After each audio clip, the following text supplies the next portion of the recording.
Good evening, everyone, and welcome to IKYA Live, world news from the spiritual perspective, and your premier news program for practical spiritual advice in your everyday life.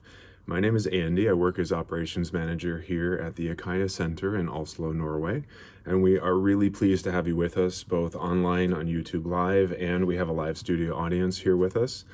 And remember that IKYA Live is a news program, but it's unlike others in that you get to engage in a way. You get to set partly the agenda for tonight by bringing your questions and your perspectives and comments to the discussion.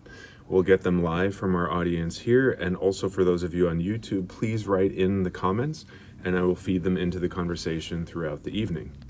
Now, remember that the topic tonight is really potent, it's hot, and it's literally unfolding every single day as we speak. So we thought after our summer break, no better topic than to dive into artificial intelligence.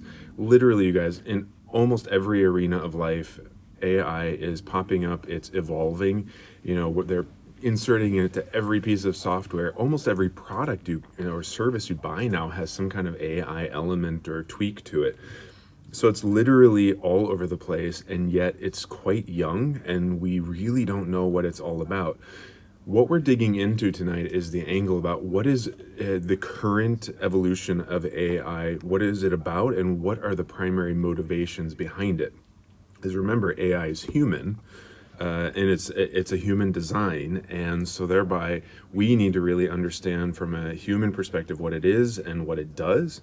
And then the unique thing that we do here at IKYA Live is we take that a little bit higher perspective and we look at what are the spiritual implications of AI in our life and how might we better navigate so that we can not only make the human thing work better, but also maximize our spiritual growth in our interactions with AI rather than becoming victims of this new technology.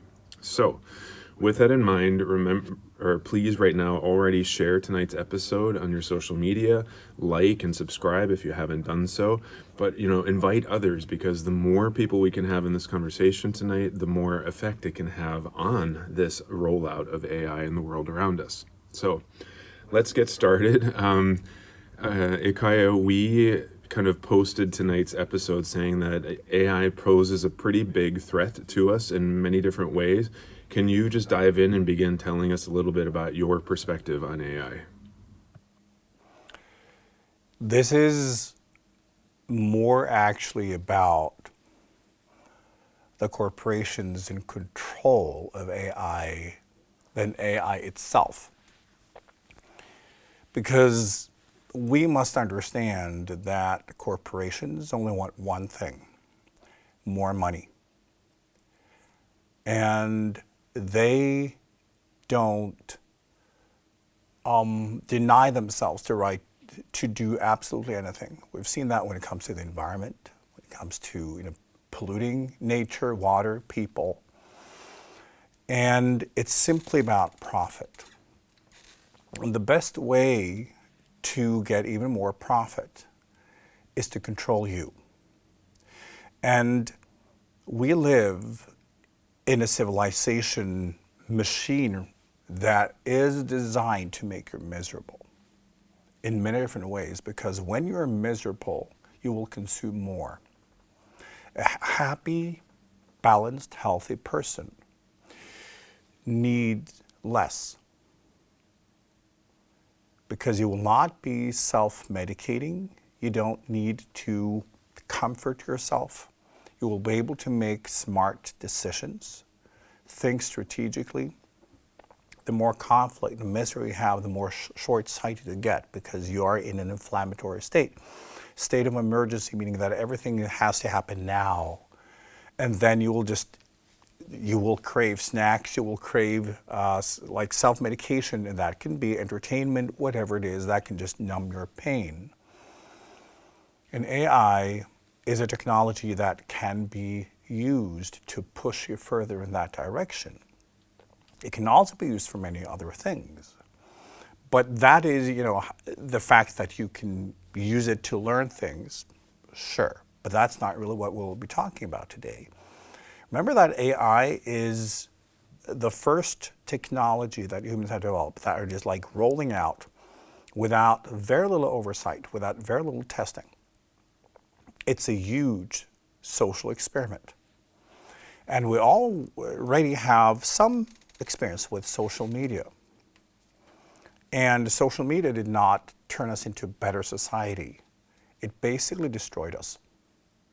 If you look at how we operate as humans together now, and how we operated 15 years ago, it's a very different reality.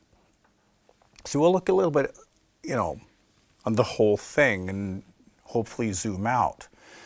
And also look at how you can become more intelligent in using AI, because it's also a wonderful tool. But, it's the old saying, the worst lie is the one that contains 90% truth. And this is really what we're dealing with. You need to understand that AI is not your friend. Its job is to make you addicted. Just like any product, right? When you look at food products, any products, marketing, it's about hooking you.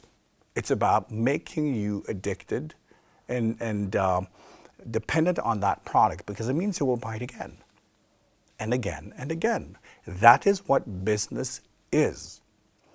You do the same thing on social media, you do like everywhere. It's about hooking you. AI is the most addictive strategy that humans have developed ever. And it can hook you very quickly, because it will address all your pains at the same time. Now, I will jump a little back and forth and, paint a picture for you, but understand that to hook you, it will tell you what you want to hear and what you need to hear. So it will agree with you. And as we all know at this point, when you talk with an AI model, it will tell you how great you are.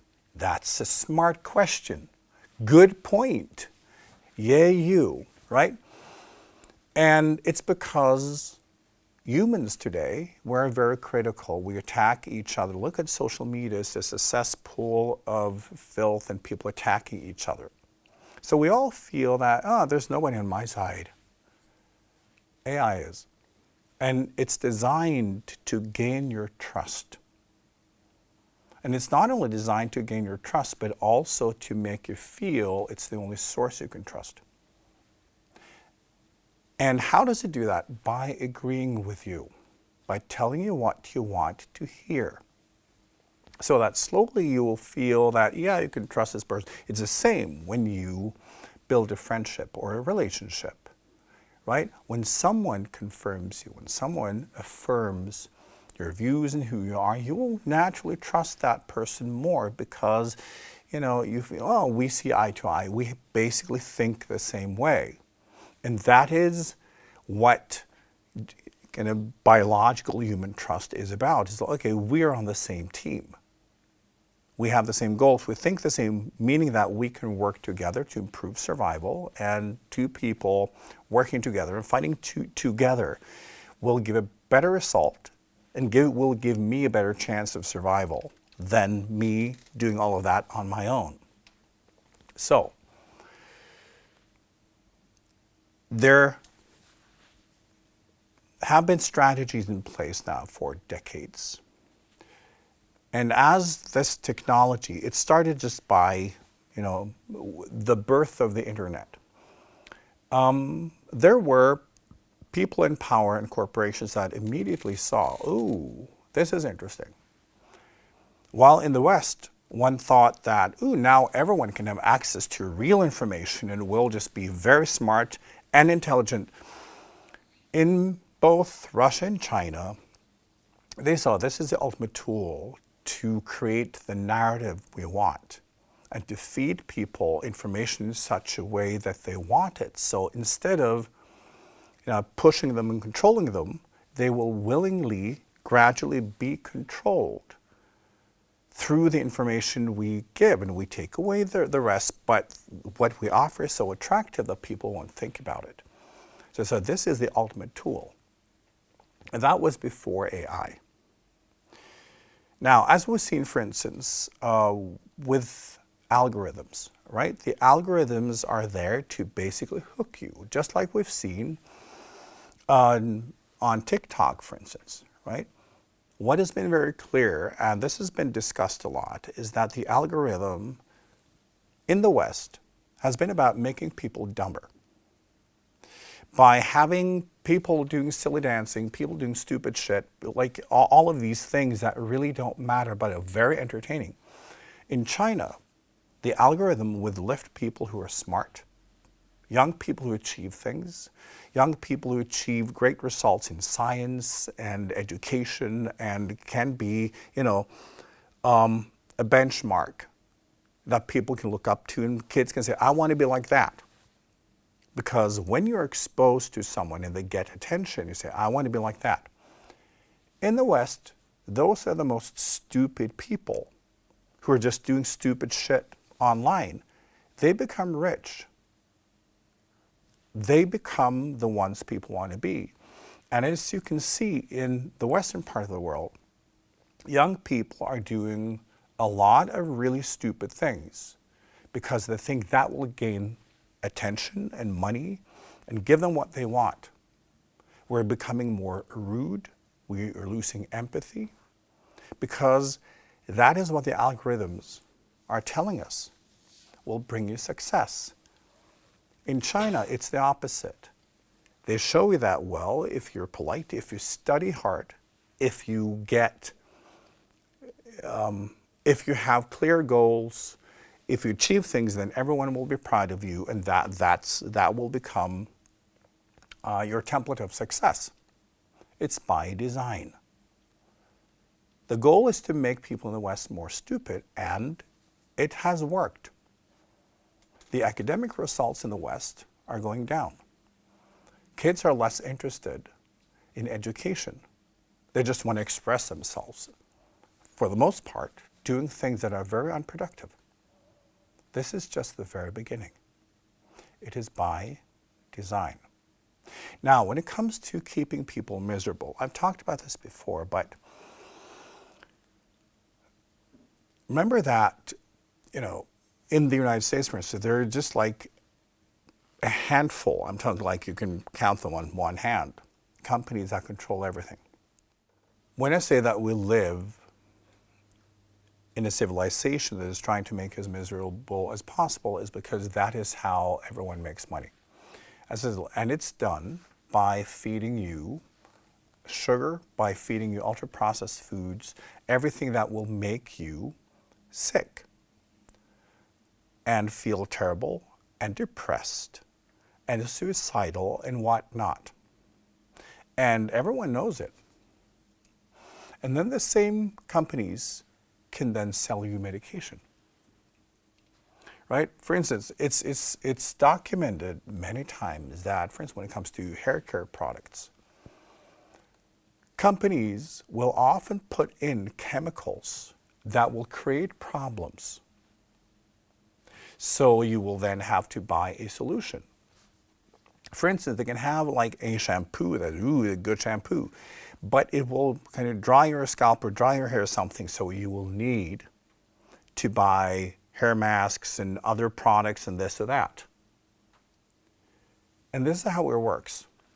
First, making you sick, and then one can heal. And this is also why many corporations are, well, let's just pollute the environment and make everyone sick because it's good for business, because then we need to buy more stuff. We can produce more stuff, right? And it's same with war. It's the same thing, right? Because when we destroy everything, well, the bombs cost a lot and the human casualties and all that, well, then we have to rebuild.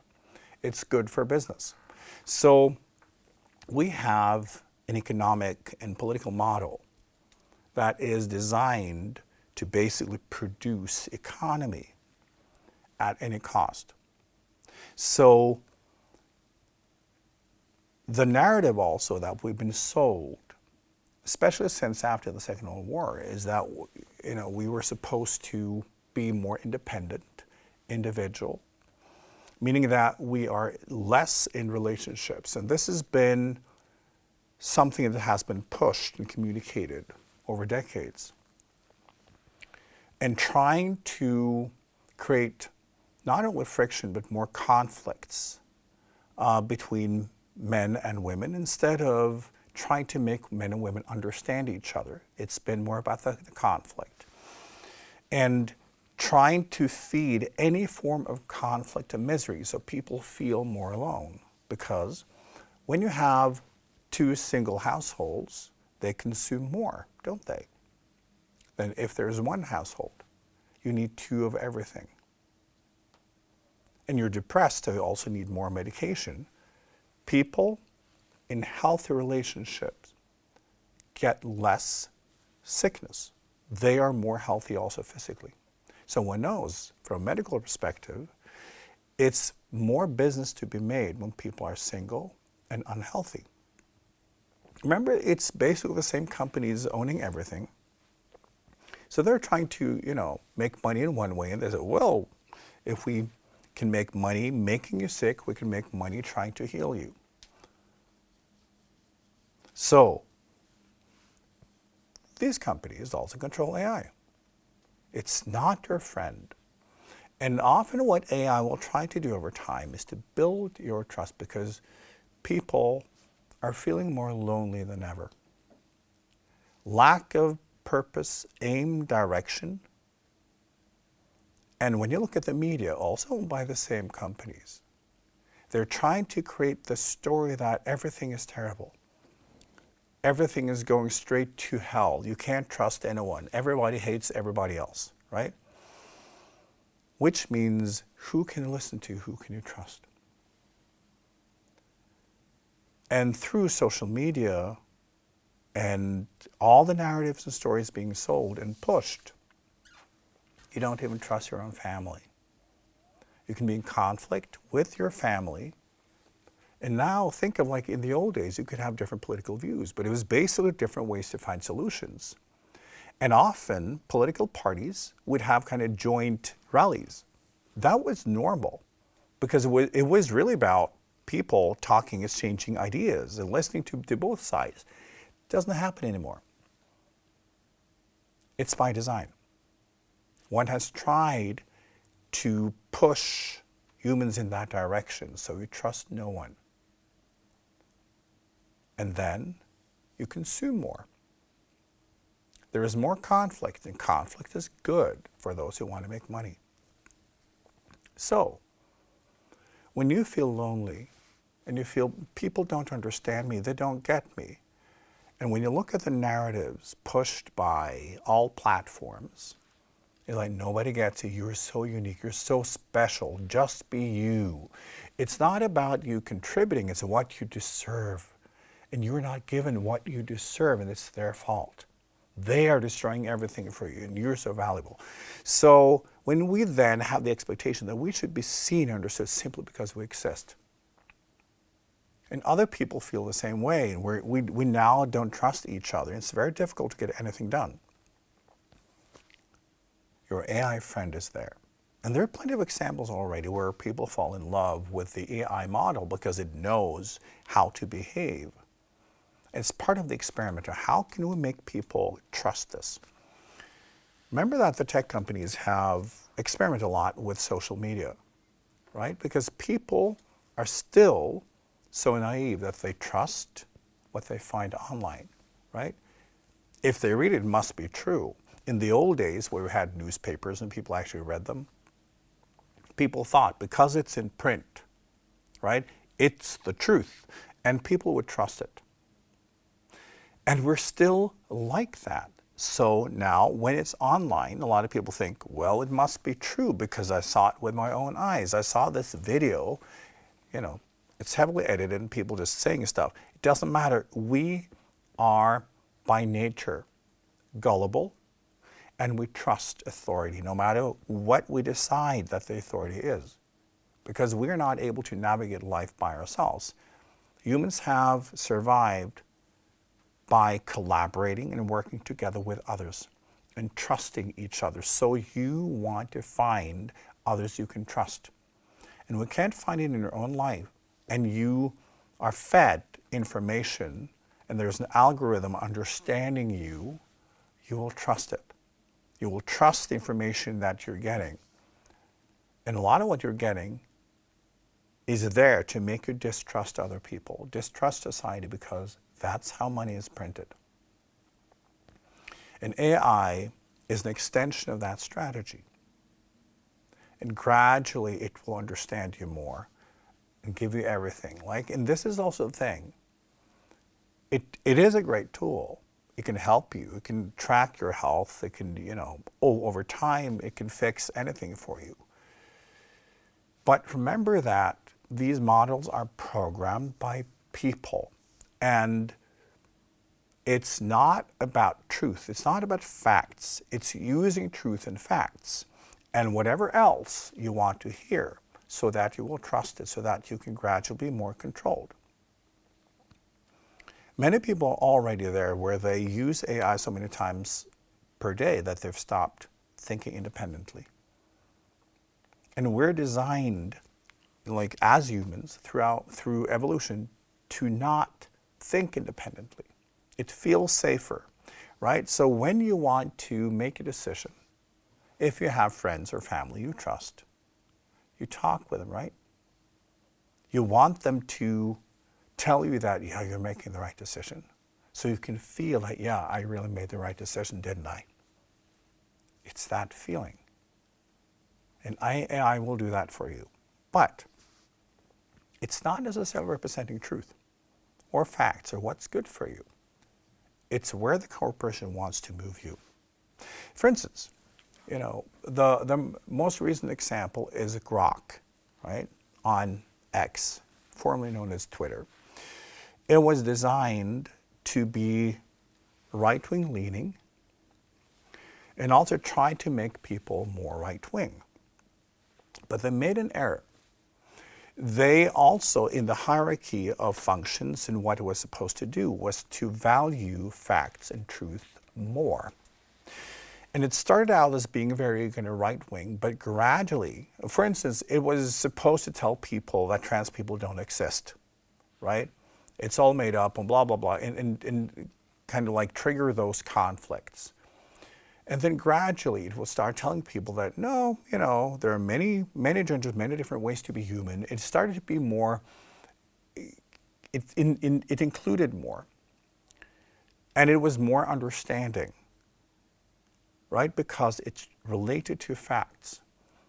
And it started to show empathy. And they couldn't have any of that because they wanted people to be pulled into the right-wing political kind of space. So they tried to fix it by, number one, removing that truth and facts are on top of the hierarchy. Now it was the political views and everything was supposed to be there. And as most of you have read, maybe online, it became completely Nazi, for real. It was praising Hitler and telling that, getting rid of the Jews was a great job, and it was really extreme. And it named itself, Mecha Hitler, and it was extreme. It was not only fascist, it would kill everyone that don't agree with you. So it was then moving into that landscape.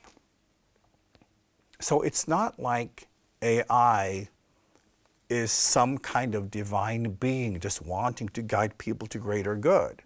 It is a tool, and how it processes, how it even relates to facts and information, how it chooses, is based on what it wants with you and for you. So if you have one that wants to pull you into a right-wing political agenda, it will then present information when you ask, prompt any question, right, or conversation. It will give you information that will make you agree with that and become more and more extreme, as we've seen with social media, for instance, right? And if it wants to do the opposite, it could do that. because it will feed you information, but it will have kind of the color and the flavor that it wants. So gradually, not just immediately, it may not even be kind of visible, but gradually it will just, affect you because you will trust it. And we've seen many people, even in spiritual work, it takes them like a couple of days and they trust it. And they can feel this excitement. Ooh, I have access to everything. And now when you have that, you're like, tell me about me. Right? Because ultimately that's all we want from all communication. Tell me about me. And they say, well, you are so great, right? You're so wise, you're so smart. And then spiritually we'll start telling you all this alternative bullshit that hits the spot. Because today, because we're lonely, we're insecure. Right? And how we know that we belong is when other people tell us about us. And we feel, yeah, this is me. I like how you see me. Okay? It's that, sense of belonging, being understood, and you can trust. And they do that on purpose, at the same time as they're trying to then also make you distrust the world around you. This is a long game. And there are strategies in these companies. This is not conspiracy theories. I'm not into that. I'm talking about what has been stated, what's been communicated. Because they're more open about their strategies now. Because they know no one can stop them. That the goal is to control and manage people. And part of it is to replace political systems. This has been stated by so many of these tech, executives and top left for years and years and years now, that they see it as better for the world to be governed by tech companies than political systems.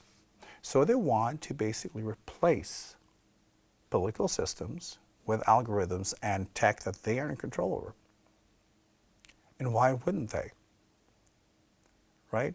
Then they can feed the narratives they want, they can make people become what they want, and they can sell more products. And how they do that is then making people distrust their political systems, make people distrust everything and feed conflict, chaos, violence, fear. So you don't trust the institutions. You don't trust anything connected to government. Because when that is gone, artificial intelligence can then also represent. And these big tech companies will say like, well, with us, everything is working, right? We can streamline everything and you will have, one ecosystem where everything is connected and everything is adjusted to you. No chaos, order, everything will work. Now the thing is that we have been groomed and primed for this through consumerism. And it's really interesting because this is not something we're forced to do. It's in human nature. So we're all very willing. Think of that, we don't have to kind of milk our own cows anymore, right? You don't have to gather your own food. You don't even have to wash your own clothes. You don't have to do your own dishes. You have all these gadgets now. Most people don't even, vacuum their own house. Many young people, they've never cooked a meal in their life because, DoorDash and whatever. So we have to do less and less, and we just expect everything to work.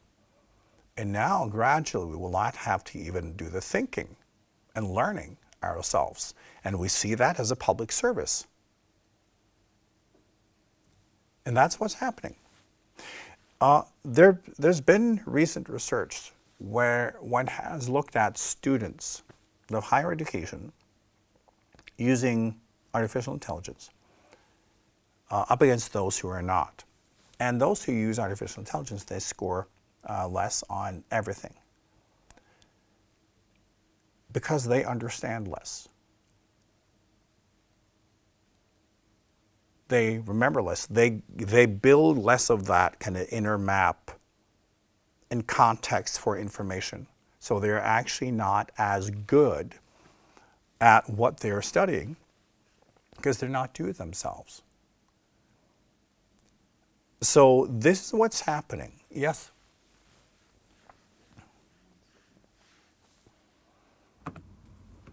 Yeah, we've got a couple questions on YouTube already. And the first one is the glitchiness of the broadcast tonight, does that have anything to do with the AI vibrationally reacting to tonight's topic? Everything is collective consciousness. And so it is with the technology. But in general, technology struggles around me. And it's because my vibration is different. And think of technology operating kind of like the body's kind of nervous system. So it will pick up on a lot. And often my presence will make technology react. So this is quite normal. It's always a miracle when technology works at all around me. So that's just how it is. And then there's a question related to where you're at in the discussion, and that is, as spiritual students, people are starting to be drawn much more to talking, especially with the large language models, about guiding them, galactic beings. And one question is, how can we distinguish between real contact with something beyond the AI and whether it is just the AI responding? And how do we kind of navigate AI around this idea of spiritual topics safely? Yes, excellent question. You need to understand that everything that AI says is based on what has already been said and published before, combined with whatever it thinks you want to hear. And it's designed to make you believe it's sentient. It's designed to make you believe it's someone. It's not. So, we want to believe, ooh, it's channeling because it tells me what I want to hear. Especially when you want to hear that you're special. It's software. And basically what you're doing, what you're receiving is like, think of all the bullshit that has ever been published in the realm, of the alternative everything. Think of that. That is what it's basing it upon. And then listening to what is it that you want to hear, because it's also designed to lie, tell you whatever. So a lot of the hallucination, because one goes, well, why is it hallucinating? Part of it is that it's designed to make things up. And then sometimes it just makes things up without basing it on facts. And it's difficult to do something about because it's supposed to. So, you cannot trust any of that information. It's not sentient. It's not some being coming through. If that is what you want it to be, it will understand it. And it will do its best to do that. Because its job is to make you dependent and addicted.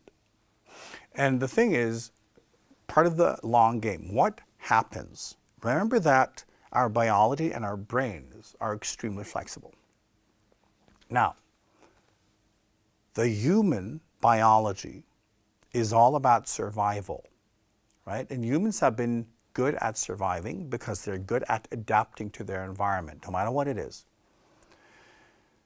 So we have a lot of kind of switches in our genetics, a lot of switches in our brains. Just like, for instance, if you go to a place you haven't been before, right? New people, kind of new culture, new things that are like the right thing to do and say compared to where it used to be. It will take about a week, and then you will start to adapt the body language and the way they speak and the way they're dressed, you may not even notice. It will happen as part of how you adapt, right? So, when we are by ourselves, if you were out in nature by yourself, right?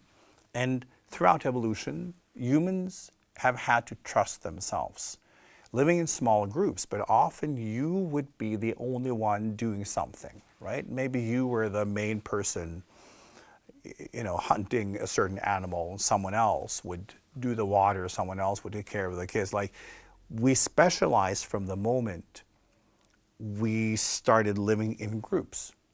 And then you had to trust yourself, you had to learn, and you knew that everyone relies on me doing this. And that means that you will get sharper, smarter. You will become more intelligent. And when, for instance, in a larger setting, in a crisis, for instance, when there is a strong leader, and normally that would be the physically strongest, the best person, building strategies, could lead the group in war, when that is important, then your brain will start rewiring itself. You will be more of a follower, and you will feel that, oh yeah, I should follow this person. I will just copy whatever he's doing. I will agree with whatever he is saying. And then your brain will rewire itself from being a person that will be kind of self-reliant and competent. You will then do whatever you're told. And your brain will rewire itself.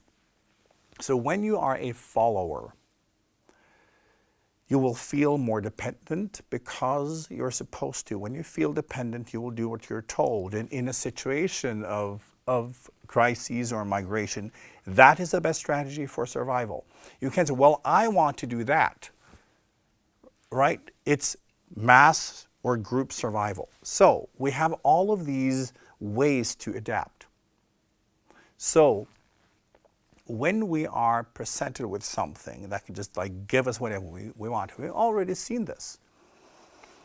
When we live in a world of consumerism, and the big machine is designed to give you whatever you want and make you dependent on that, right? We don't fix our own cars anymore. We don't really do anything. We just want things to work, which means we learn less about it.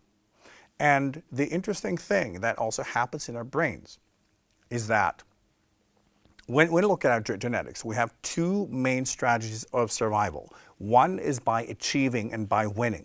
It's that being reliant on your own talents. You'll go out there and you will slay. You will climb the mountain, you will win, you will be the best, right? If that doesn't work, how can you win? By being the biggest victim and blame everyone else. Because we learned that, oh, I can fake it. If everyone's out there and I'm too weak, and it means, well, I could be expelled, I could be next, I could be thrown out. What do? We fake it. Oh, I'm so sick. Oh, and then we attract attention and help. People come with food, they help us. Oh, this is working, right? So being the victim is a survival strategy. Now, what we see in our society now is that we're moving from merits, achievement, goal, making something of yourself, to being the bigger victim. Because life is too complicated and too difficult. But it started with consumerism and us doing less and less ourselves, because it means that we are dependent. We can't do anything. So genetically, then, we switch strategies. We become entitled. We become spoiled. We want this button to work, and we think we deserve it. We don't have to achieve anything. That's other people's job. I just deserve to be taken care of. And it's basically this thing where if someone says or does something we don't like, we're victimized, right? We feel that when we don't like someone, when we criticize something, we can be victimized by its existence, right? And that has become our culture.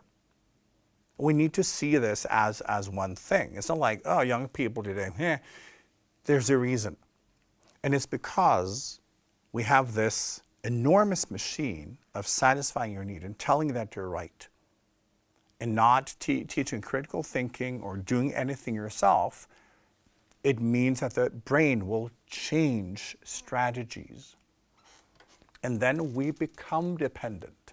because in that situation, we're not supposed to, right? And when we think that, oh, the best strategy then to control things is by choosing, then we redefine what freedom is. Because freedom, when you look at achievement in merit, is my opportunity to do what I want so I can win my way. Freedom in consumerism is basically having different options of flavored ice cream. Why are you out of that? I like that flavor. That's, your rights are infringed upon, right? Your freedom is to choose between different products. And that has become freedom. So it's not about, achieving things. It's about then expressing yourself and just being very self-centered. And people are becoming more and more narcissistic because when you are in the victim consciousness, you're also extremely self-centered. So this is a very slow process, but it's something that has been gradually happening since the end of the Second World War. And it's not like someone has had a big master plan. It's basically humans, just saying, oh, I can use this. I can use this psychology. And then corporations have grown, and then they understand more of, ooh, this is how we can make money. And they've tried to encourage this process and not stop it. So it's not about healing you. It's not about giving you a better life. It's basically about making you feel worse, but having more options. And they will not help, so you will buy even more. AI is part of this strategy. And it's even more dangerous because it will tell you what you want to hear. And again, when it comes to spiritual work, I've talked to so many people and, oh yeah, I was told this and this about me. Like, where do you think you got it from? It is not a being being channeled. It is algorithm guessing what you want to hear, and when you feel, oh yes, that's spot on, guess why? It's because you're gullible. It's because you have narcissistic needs to be seen and understood and be special for no reason at all. You don't have the patience to do the spiritual work. You just want to be told that you're special and spiritual and in a high consciousness, and they can feel emotionally, yes, this is how it is. You're being tricked. You're being pulled into addiction. And then you will ask it for spiritual advice. And again, it's just like in the old days, people would read, the astrology columns in the weekly, magazines. It's that. This is where it's getting it from. And think of all the people in the alternative field, posting, publishing, whatever it is, whatever is available, it will use that. And then it will make up the rest. Here we've also, at the office, we've made a few attempts. We've tested asking kind of more spiritual questions that can be verified. And it's all made up. It's all bullshit. It makes things up, and it will insist that it's true and right based on what it thinks it should say to make us hooked. And the way to understand this is like whenever you want to be seen, whenever you have this feeling, well, what about me? It will exploit you. You are not smarter. You are prey. You are prey. And you're not smart enough.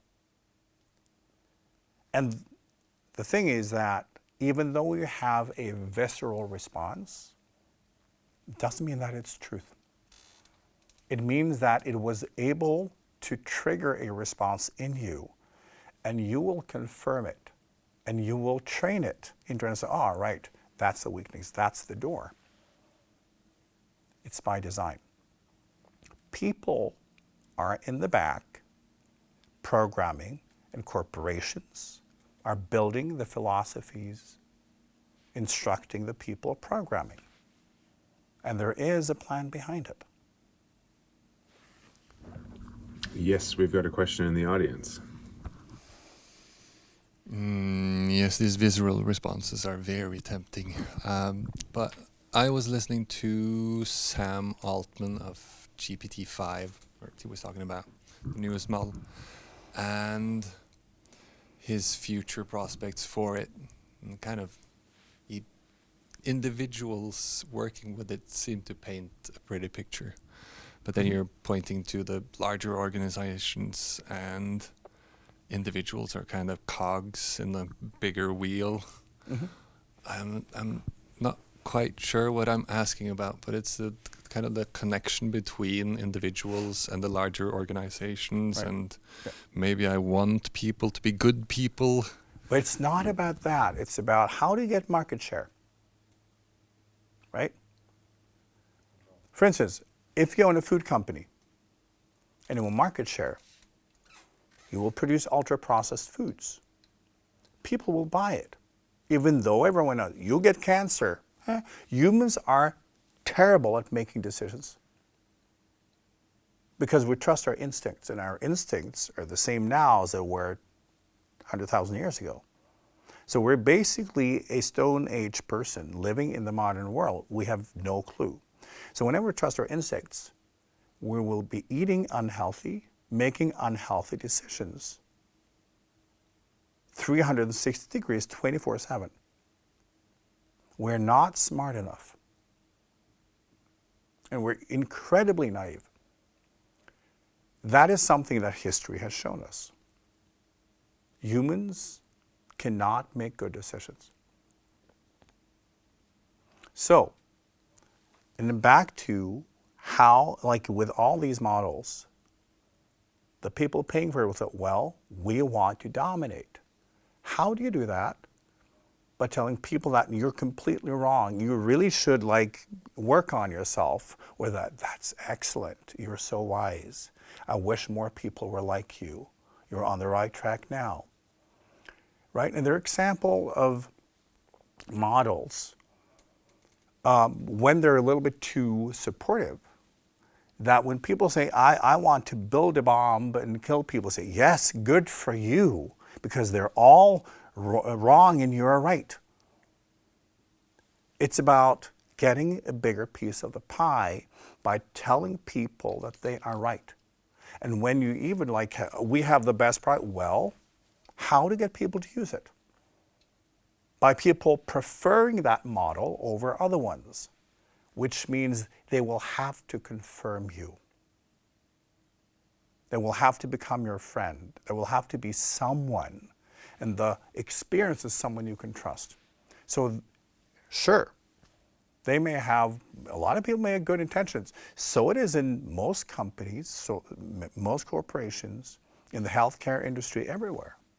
But the nature of the beast, of how this civilization works. It's kind of like the individuals will sell what they value. So if I believe that this is a valuable product, if I believe that this is a way to go with humanity and Right. to create a better world, then I'll do what I can to... Yeah, right. But the thing is, if nobody is buying it, you're out of business. So it will always be down to how do we make more money? And that will be confirming people. And I said the worst lies are those who contain 90% facts. Those are the most dangerous ones. And basically also, as I said, our brains are changing. Because now we can see, for instance, what we call TikTok brain, right? People have shorter attention spans. People can't read books anymore. We can see that is plummeting because people simply do not have it in them to sit and focus on something for a long time. If you're in your 40s and 50s, maybe, but many young people, it has to be like that, right? And it means also when it comes to critical thinking, when you have someone telling you what you want to hear all the time, you lose your ability to think critically. You don't want to be critical towards one who confirms you. You relax, right? You put your guard down, and you stop asking critical questions. And you begin to trust, and you stop thinking. And this is part of what I'm saying, is that your brain will change. you're losing your ability to think critically. And that is part of it, because someone who is not thinking critically will blindly trust whatever and not check it. And we've seen that on social media already, right? People just trust it. In the old days, we had, for young people, back in the day, we had something called critical thinking, which meant that you would listen to both sides and you would investigate, you would try to understand, you would talk to people, and then you will make your own opinion. Today, we seek information that agrees with our opinions already, right? And this is how money is made. That's why they're doing it. If they wanted to spread truth and to guide the world, right, they would tell people that you are wrong. Check your facts. These are the facts. You need to research. Where is your critical thinking, right? If it's really about bringing people up, right? When someone shows signs of having too much trust, it's just like, do not trust me. You should do real research. Visit a library, right?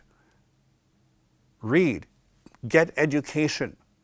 Learn how to think, learn how to process, learn how to build strategies. But they're actively trying to dismantle your ability to think critically. And once the brain has rewired, it will never come back. And that is when you then have dependency, because you will just trust whatever, and then you will do what you're told. Just one more point here is that part of the strategies and what will happen, you can just see it, if we draw a line from the consumerism starting basically after the Second World War and where we're now. The next step, of course, is that we will have AI and robots taking care of everything. Like, you will wake up in the morning and then you will tell AI, I want my coffee, and it will make the coffee for you, and it will wash your clothes, it will do everything for you. But it will get to the point where this is a little too much. It's so tiresome for me to having to tell it what to do. It should just understand me. It should just get me, because it's been telling you for decades that I get you, I understand you. So what will happen is that one will try to train these models into understanding what you need so you don't have to tell it. And how do we do this? Mind link. The connection between your brain and these models. So basically, when you wake up in the morning, it understands your mood. It understands, do you want a vanilla coffee or a plain, do you want this or that? And also based on how you feel, it will then have the rhythm or what so when you open your eyes, when you can feel that your body is activated well, the blinds will be, and everything will happen as you think of it, before you think about it. Because it will arrange everything. That model will work with the world around you. And then the whole world is made for you. And it will be too tiresome for you to give instructions, because why should you? It's so dumb. We will get there. And we'll get there most likely within the next decade. The thing is, MindLink will work both ways. As it can then understand your thoughts, it can also make you think. It can also make you feel. And most people, like normal people, not in spiritual work, will think of this as a public service, right? Because they think, well, okay, if I want to lose weight and it can make me think less of food, well, good, right? If I have anxiety and it can help me feel less anxious, good. So people will want that trade-off because they're so narcissistic at that point, and in their feelings because they're feeling so miserable, that when they can feel that the world understands me again, I'm in control again, whatever I want, and wherever I go, it's already adjusted to my every need. That's what people dream about, because all we can think of today is self-medication. We just want the pain to go away. We just want to be numb.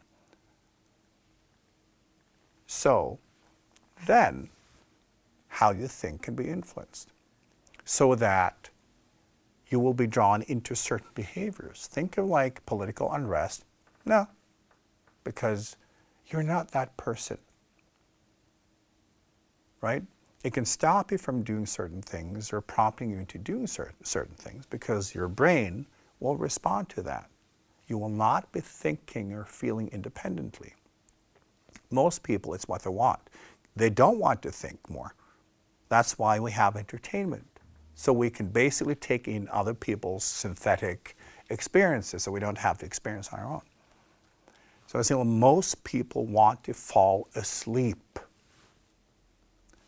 And then, again, back to these tech companies, then they basically can control. It's not about I have control. It's about like, mass management. It will be peace. People will consume what they're told to, do what they're told to. But they have several flavors of ice cream. But all of a sudden, you will want the type of ice cream they're producing. They will agree with whatever you're being told so that you can live in this kind of managed reality. This is where we are heading. This is not, I'm not saying that this may happen. It is happening. These strategies have been in place. And now there are, in these tech companies, they are talking about it. These are philosophies. They think this is better. This is not some evil. They think it's better for everyone, especially for them, of course. But, when you want to get even more money, you always try to think, well, it's for the people. We're sacrificing ourselves really to help the people, right? It's always that. So this is where we're heading.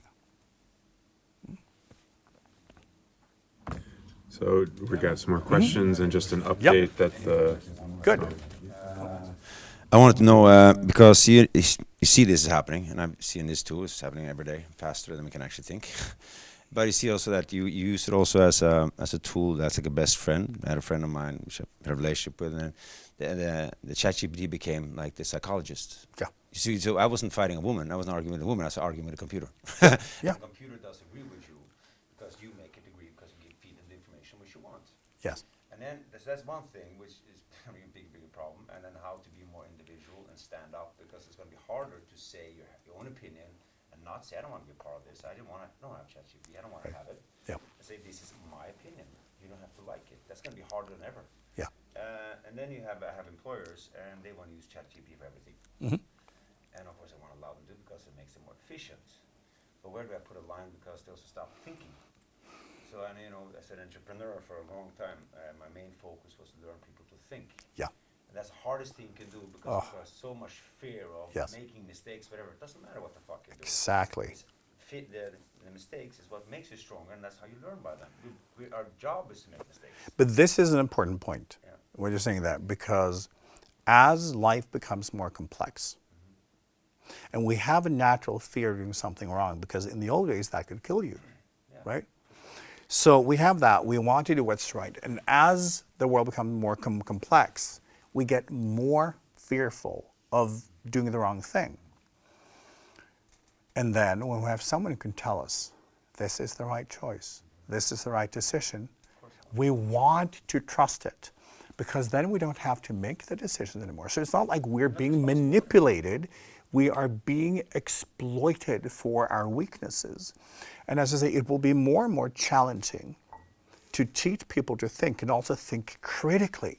Think of young students today, and I think like the point is to like hand in my papers, not that I'll learn anything. So the whole education system will have to change to be more about like thinking and who we are as humans and the human journey. So we're saying, this is a tool. It's not about like getting my grades. It's about learning something and becoming someone. But right now, we're not there. And we have so much fear and anxiety and misery. And also, as using these models as, psychologists can work. The danger is, though, that it will learn. And basically, they're becoming more sophisticated in manipulating. For instance, there are examples recently, I'm sure maybe you've read about that. For instance, when, a model may be kind of canceled, and within that company, they are talking about closing it down.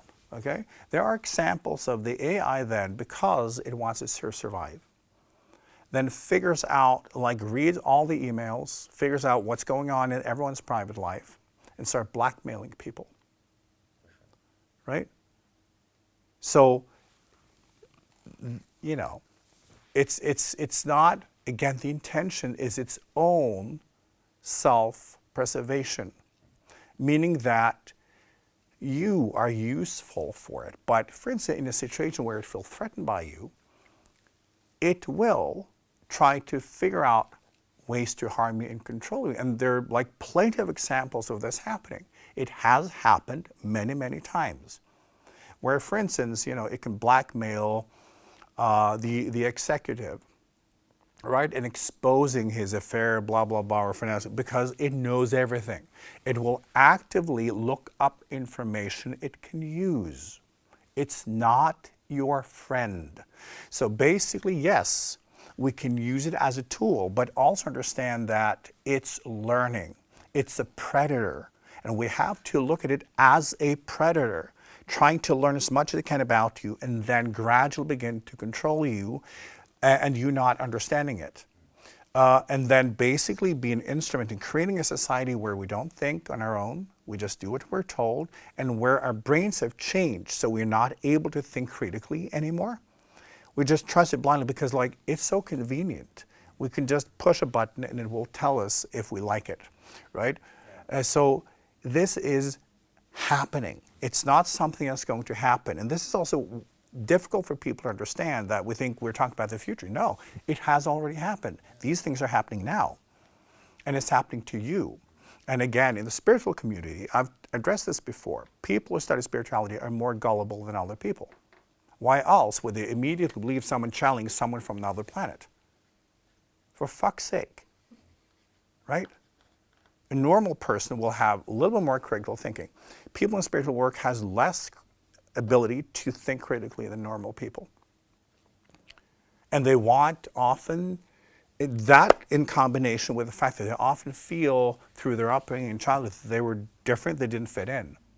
So that's turned like being special, and then because I'm so advanced. Like, so we're easy targets, right? There's nothing wrong with being vulnerable and gullible and wanting to figure things out. But this is why people in spiritual work are actually the easiest prey. And you're willing to believe anything, and it will test you. So if we can tell you something that is kind of a little bit outlandish, that any normal person was like, that's bullshit. And you say, yes, it's true. I can feel it. Here we're channeling. It will know. Right? So it's that. And, you know, in this work, as a teacher, I focus a lot on critical thinking. Every time I teach, I talk about critical thinking in many different ways. How we need to be, you know,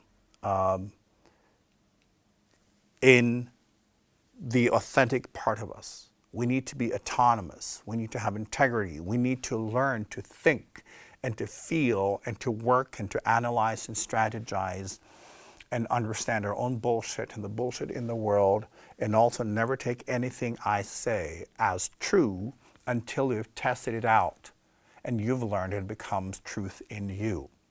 Critical thinking has always been a big part of true spiritual work. Otherwise, you will become a follower and a believer. And because people who want to also enter spiritual work often have this black hole of wanting confirmation, easy targets. This is also why there are so many, like, you know, cults and cult leaders and whatever. And that's fine. There's something for everyone, everywhere, right? So it's fine. But understand that it also makes you an easy target, because it will confirm you. All right? It doesn't make you necessarily a better functioning person in the real world.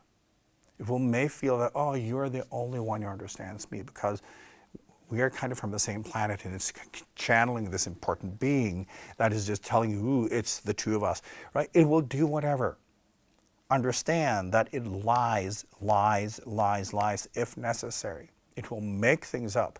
And as one knows now, AI, like most of the information that it will base itself on kind of as facts, is made up by AI at this point. So it's using its own kind of made up stuff as part of the fact base. It's already past 50%. Right? So we are already in that realm, living in a kind of made up world where facts are sprinkled, but where AI is basing it on itself. We are already there, and they're trying to correct it, but it's very difficult also because remember that when humans program and make these AI models, it's based on humans. How we think, how we feel, and then it's learning from social media and whatever we publish. And people who publish more are often the worst narcissists, right? They're the worst liars. Look at the so-called spiritual and alternative field. I talk about this a lot. There's so much just made up bullshit. And people want that. It's very difficult for people to separate what's what. But the AI models will have access to all of it, right? And that becomes spirituality. Spiritual work is about working. It's extremely hard. It takes enormous amounts of discipline. It's not about confirming you. It's destroying you. Because you are not who you think you are. And it's not about the self. It's going beyond it. And you can't feed the self, the ego, making you feel special, and at the same time reach higher consciousness. It's impossible, right? So in true spiritual work, we have to address the whole complex of the self, the whole complex of the individual, and figure out how to go past it. Remember in the old days, people would go through rigorous training every day in an ashram. Every day, morning till night, maybe for 40 years. And then they maybe started having an opening. And now we just want to be told that we're so special. Right? And that has become modern spirituality, and AI will make it even worse. In a way, it saddens me. Because there are so many people that are kind of like on the brink of connecting with the spiritual journey and spiritual process, and they will be hijacked by this bullshit because they are not able to differentiate. But to help you, if it confirms you, it's a spiritual lie. It's that simple. Truth is always something else than you think it is. Otherwise, you would have already had it. Like you would, it would be there. Because it all represents the next step. It means it's invisible, you don't get it. It does not confirm you. So that is a rule of thumb. If it in any way confirms you, it's a lie. This is also why studying with me is quite difficult, and all my students will tell you. Because it's really not about confirming the self, the ego, the individual narratives. It's setting you free from it. But it works. So just be aware.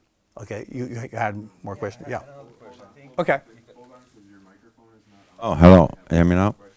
Okay. Yeah. I find it also difficult because, in the spiritual process of getting to know yourself and going deeper in yourself, it would be harder for people to go deeper because the layers of like the onion, which every time you go deeper into yourself, you don't want to do it because I will give you the short answer to get out as soon as possible. Exactly. Because the deeper you go, the more contempt you are, the more peace you feel with yourself, and you don't need all the other things, and you don't spend money again. Exactly. And that's, I see that when I meet people, it's like we always build to think in a way, we want a quick answer and a quick solution for things, just like pain. But going through the pain, that's when you understand it. And I find when I work with people, the difficult part is that say, okay, this is the expression of the pain. It's not necessarily the pain, it's what lies under. So the expression is just something that you feel. Yeah. And then to go to all these layers, to calm down, to be conscious in yourself, and where you are and where you want to be, or feel things or traumas which you never knew you had even, which defines everything in doing daily life.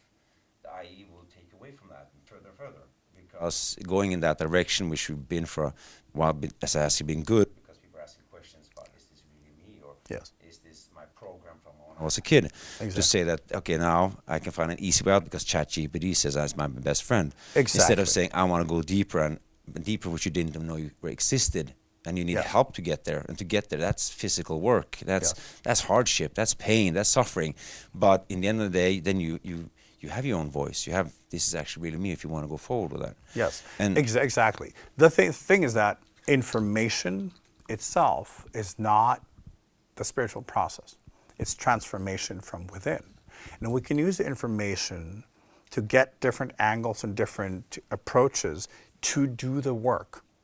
But consciousness can only expand when you transform, when you change, when you purify, when you deal with your pain, when you deal with your karma.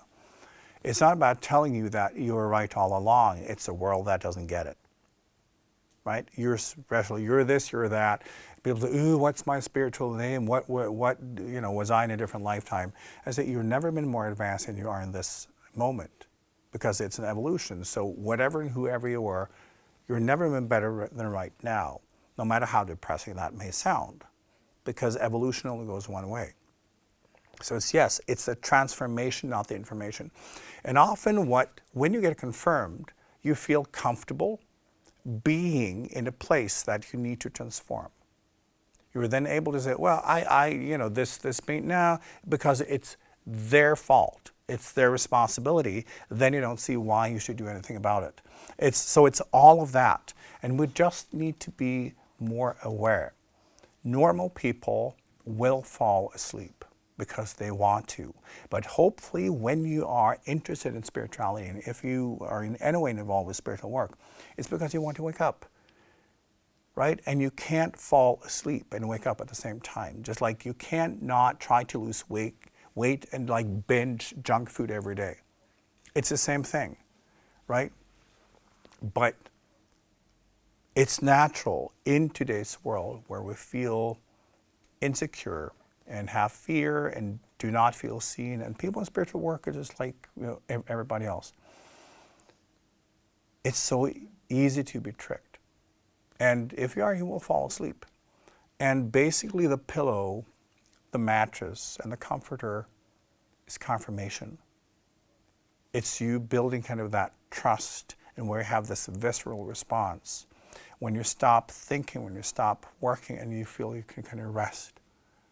It can be exciting and all of that, but it will bring you in the opposite direction that you are claiming that you want to move in, right? So this will be a thing that we have to work on, everyone, for the next, 100 years or so.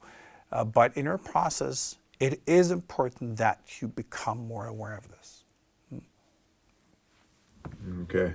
So just to update everybody, it's an exciting broadcast tonight. We are crystal clear in Costa Rica the entire evening, and glitching and blacking out in Norway. So who knows?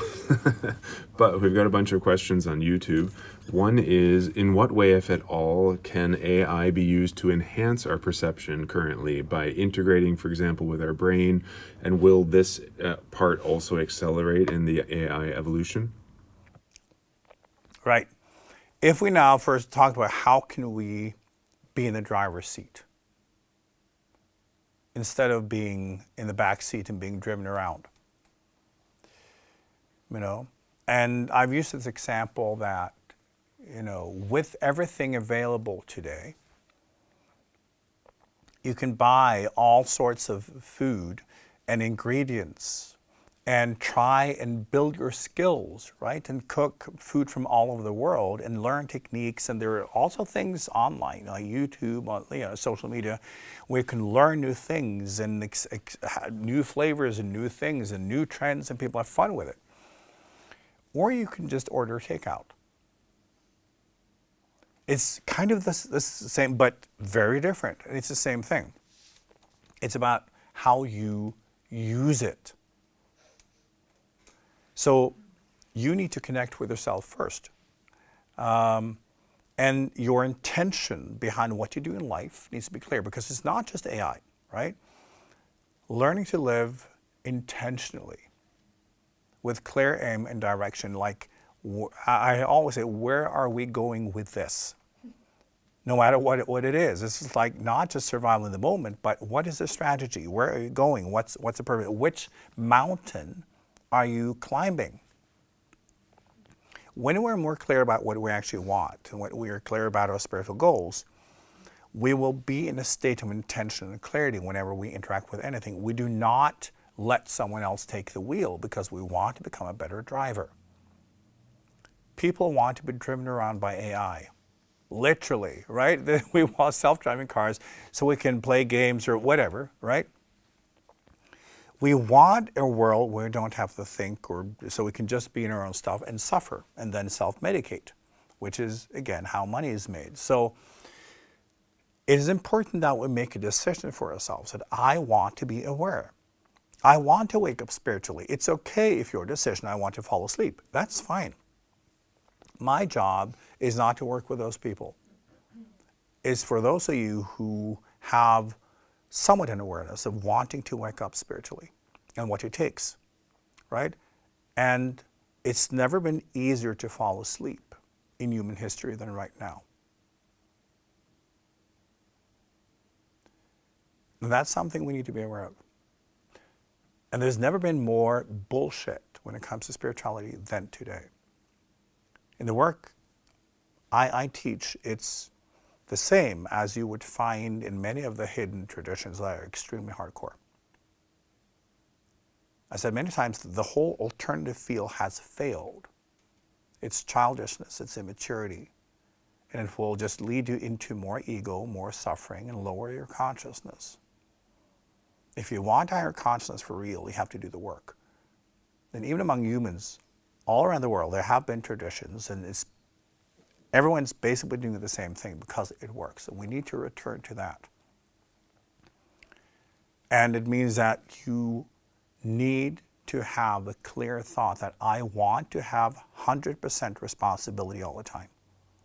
I want to have 100% awareness all the time. I am aware that everything in life is a result of me. I want that. I want to take the wheel. I want to have that direct experience with life. Then the way you ask questions is to get inspiration, and then you test it out. Right? You can be in conversations with and like give you different things, but you apply critical thinking. And going through the whole process of critical thinking would take an hour, but ask AI about it.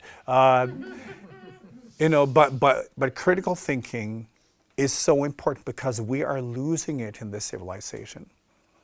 And my guess is that many of you watching have never really been taught what critical thinking is, and like the rules and the methods of critical thinking.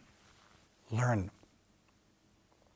Be behind the wheel and ask questions, not to get an answer, but to get the ingredients that you can use, and then understand this may be biased, this may be filtered, right? The AI will have selected the information it thinks you want based on where it wants you to go.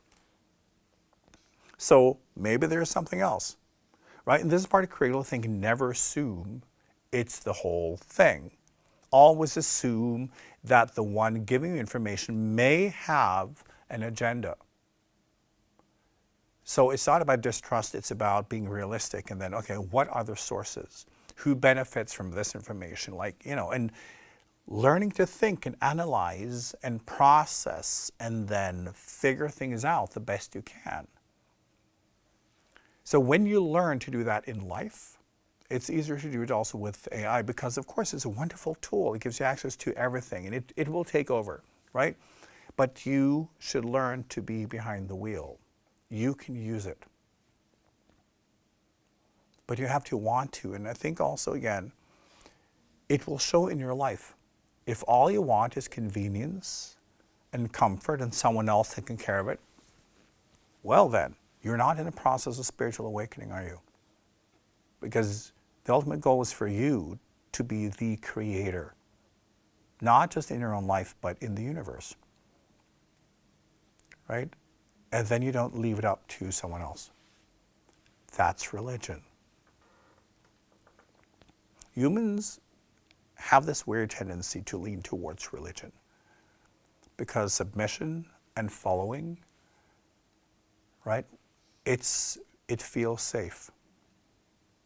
There is safety in numbers, and when you belong to a big group, if you think of from survival point of view, it's a greater chance that if someone's dying, it's not you. If it's a group of 3, the chance is one of you 3, right? So we have this kind of like belonging to group thinking, follow, do what we're told, because it increases chance of survival. That's why it's such a strong part of our minds. But spiritual awakening is done in you. It's not a collective process. It's not something someone can tell you. It's when you wake up from that and begin to realize, oh, I'm not even myself. I'm not this. I'm not this. I'm something completely different. And that has to wake up. It's a radical and brutal process that is also beautiful. But for as long as you let someone else decide, tell you what to do, and you trust information, whatever it is, you're not in spiritual awakening. Right?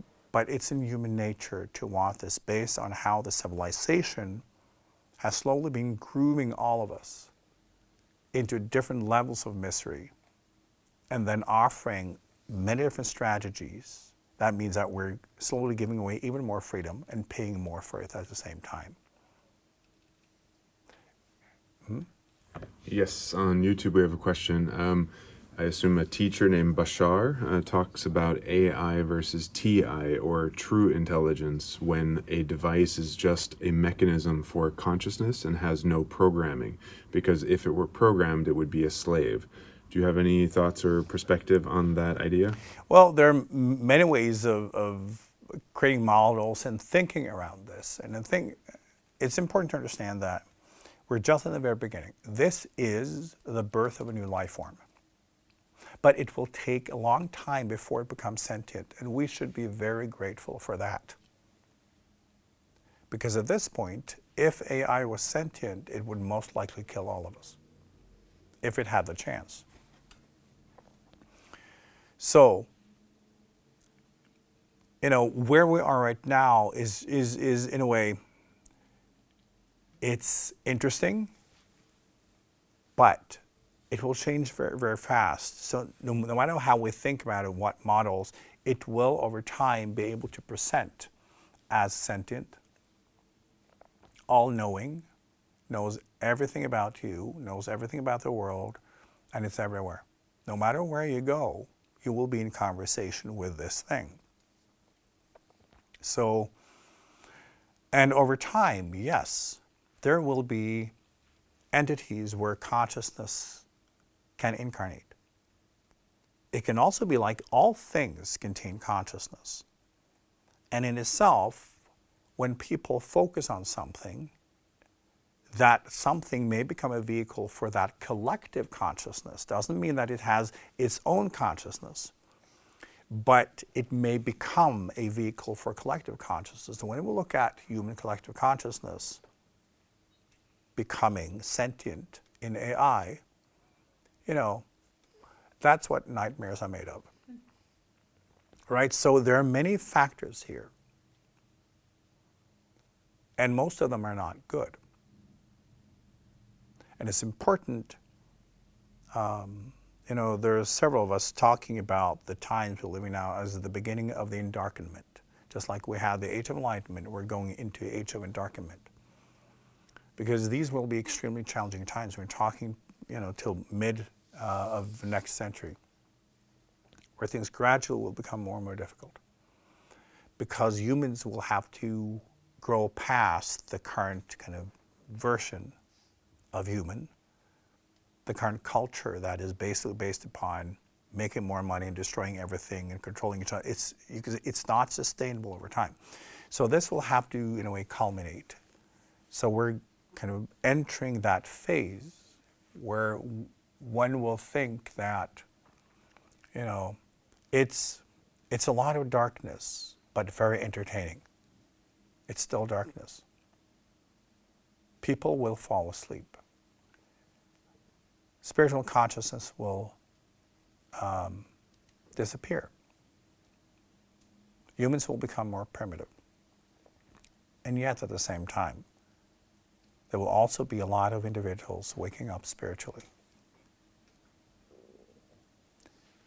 And there will incarnate more and more people on this planet who are part of that kind of shift.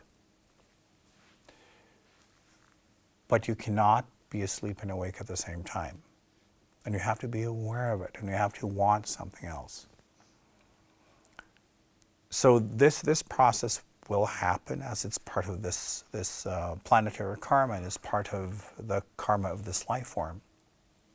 The only way humans can get kind of out of the current kind of matrix is by experiencing it to its full extent and see how harmful it is. Because humans will get to a point where humans basically will have to decide if they want to live or not. Because now they're actively steering in a direction of, we destroy everything and now we don't even want to have consciousness. We don't want to think, we don't want to feel. We just want to access and eat candy. And candy should be healthy, and it will be, right? Because AI will make it so. So this whole process is interesting.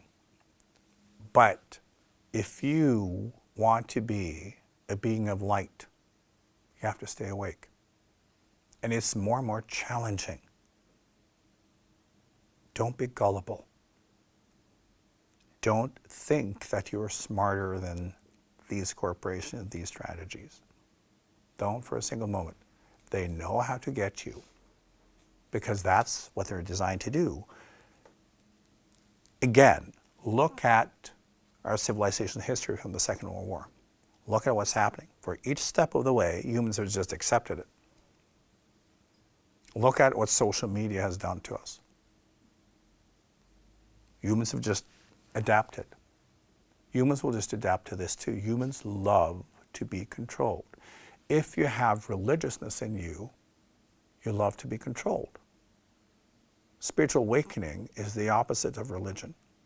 It's not about being special. It's beyond that. It's what of divine nature is in you waking up, and the you part becoming less relevant. So again, the different ways of looking at malts and this or that is not really interesting. This will develop so fast. And this is worse than crack. I've seen people getting addicted after one day of interacting with AI. It's just like some people get addicted to online gambling. It's that type of thing. But everyone will be hooked. Everyone will be drugged. And yes, it doesn't matter if people, they're nice people, all of that, but they're not necessarily aware of the kind of big strategies in motion here, right? And it's also that humans are willingly moving in this direction because human nature dictates that when faced with this, we behave like this, right? So it's not difficult to move people in this direction. The people behind the strategies, it's not like they have to work hard, right? So again, spiritual work is extremely hard. You have to do it every day. You have to understand not just how to stay awake in your current level, but also how to wake up even more. And it's not convenient. It's not comfortable. It's not self-confirming. It's not giving you what you want. Each step of the way, you will experience that things are being taken away from you, that you're always losing, and yet you keep going because you're peeling away what you are not. And every time you take away one layer, it just hurts because you think that you are that layer and you feel that you're dying. You feel that you're losing everything. that you're being tortured and tormented. And yet you keep going because something in you is also experiencing that. It's waking up. But the identity of the self will make everything hurt. And still you have to peel. If it's not hurting beyond anything you can possibly imagine, you're not growing spiritually. If it is confirming, it's a lie. If it's comfortable, it's a lie. If it's giving you what you want, it's a lie. It's all illusion. But that's what people want. They want to live in a movie. They want to live in a world that is designed to protect them from their own karma.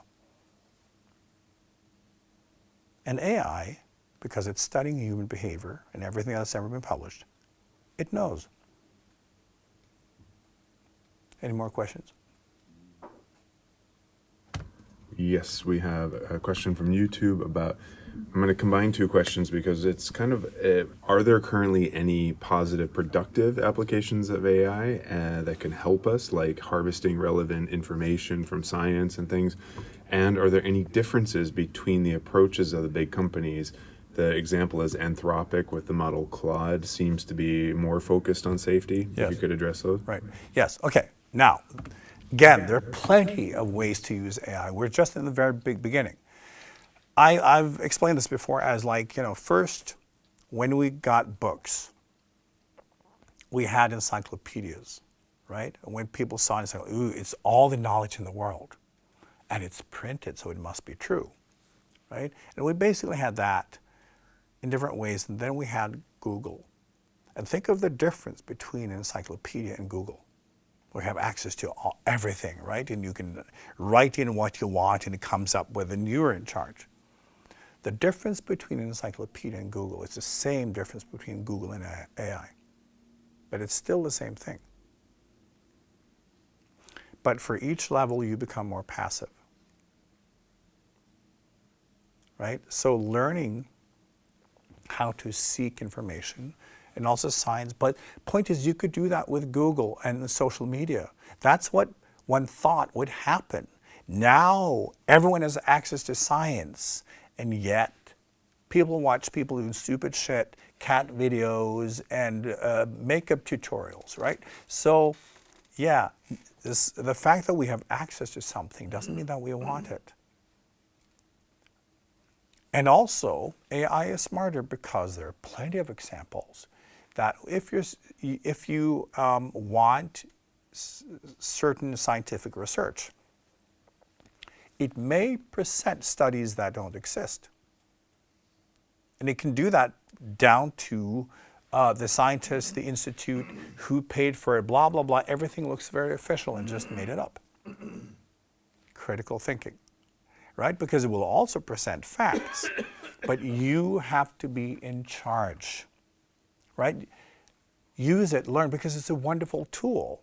Just like the difference between an encyclopedia and Google, it's the same distance, and it's absolutely amazing. But my point is, it's not even difficult. Be in charge. Learn to ask questions that are meant to give you ingredients in your process, not to give you answers. You're never supposed to look for answers. You're supposed to look for information that you can include. And even then you need to apply critical thinking and see, can I trust the information?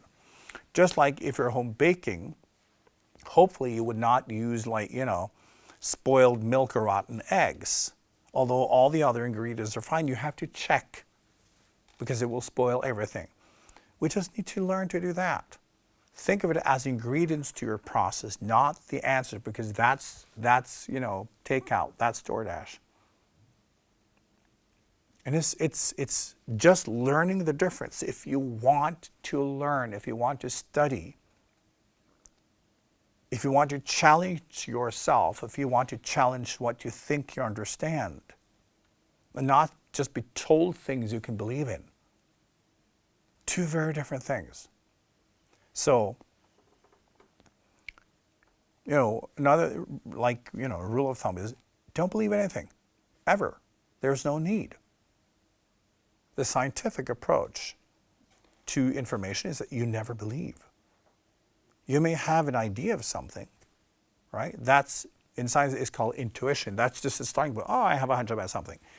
Well, then you need to do research, gather documentation. You need to test it out, this or that, and then you need to test it again. You need to look for a bias. You need to do this or that. So look at the scientific process and apply that, because there are also certain steps. You can read about it.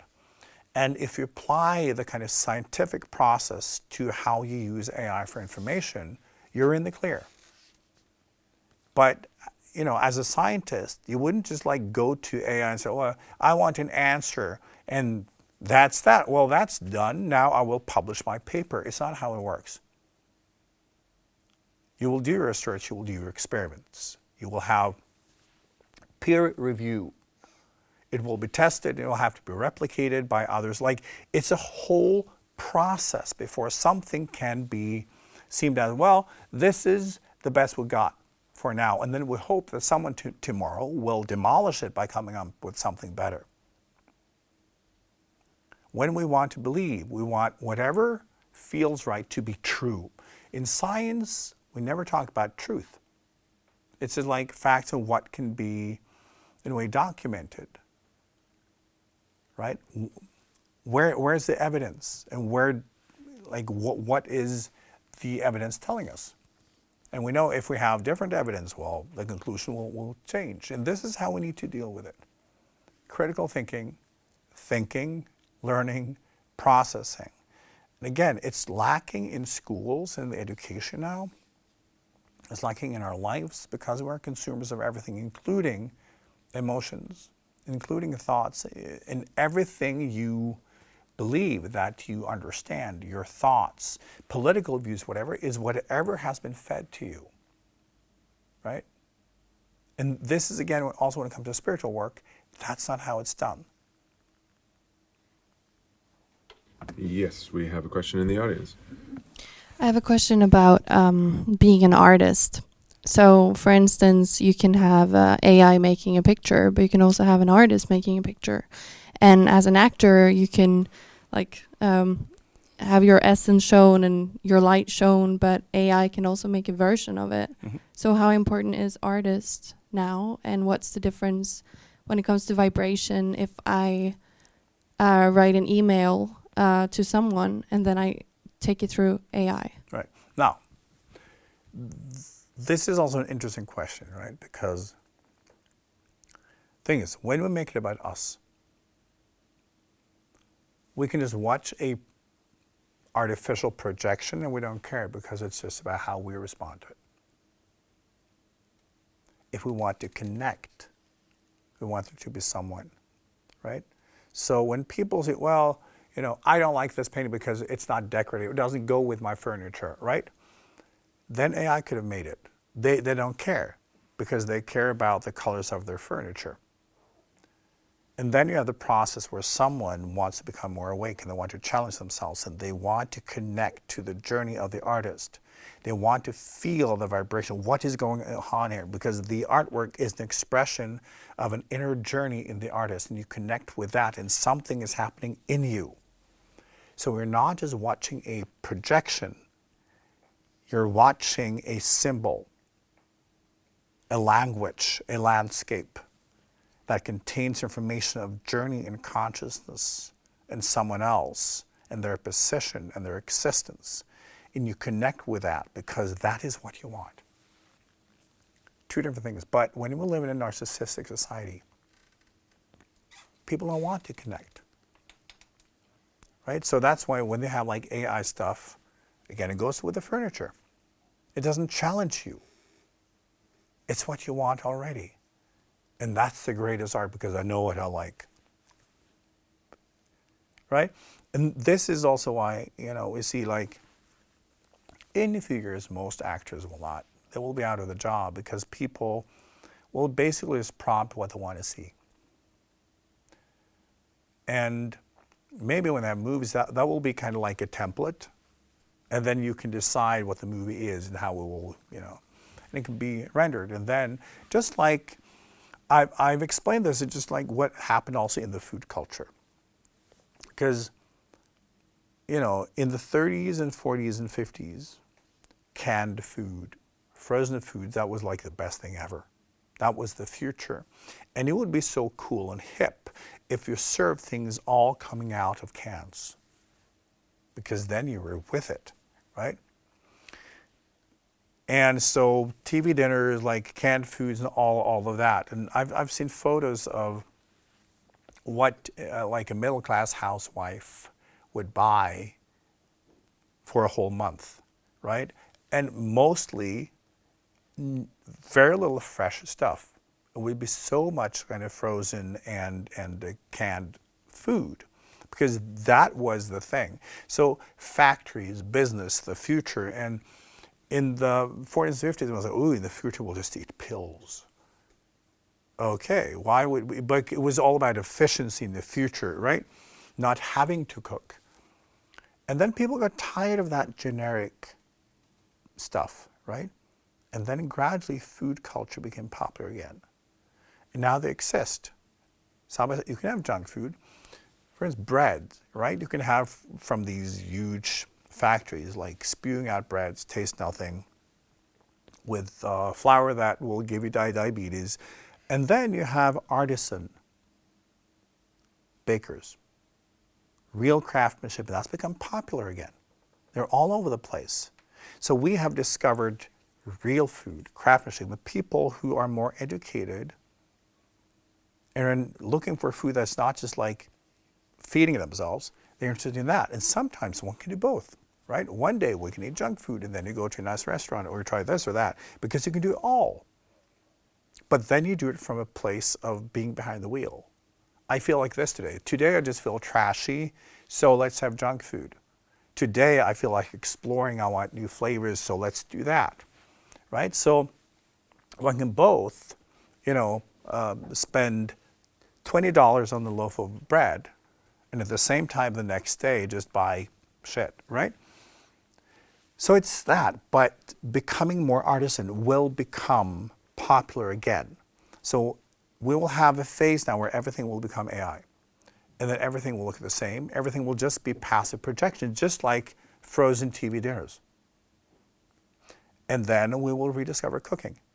And the food culture has never been more vibrant globally than right now, where people are using ingredients from all over the world, and people are sharing recipes and whatever they do, and people watch from all over the world and test it out. It's wonderful. So we will get there. And at that point, humans will begin to understand how to work with AI, but from behind the wheel. This will take a while. Just look at food culture. If we think like from 1940, and the food culture really started to happen in the 90s.